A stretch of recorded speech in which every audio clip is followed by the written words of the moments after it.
So, gagawa ako today ng fruit salad. Lagyan ko siya ng corn. Meron po tayong dalawang Nestle Crema and then fruit cocktail na nabili ko sa Seafood City dito sa Vegas. Buksan na natin tong condensed milk.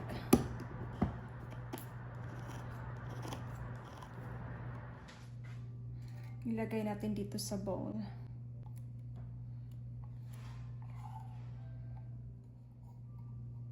And then itong Nestle cream, 2 piraso.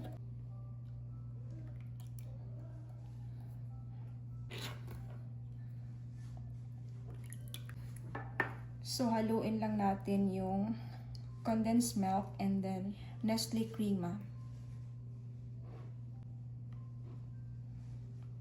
So kapag nahalo na natin ito, ilagay na natin yung corn.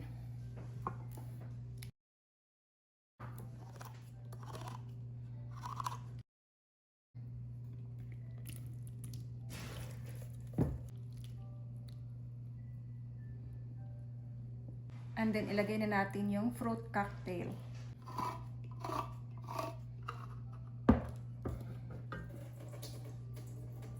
Ilagay na natin dito.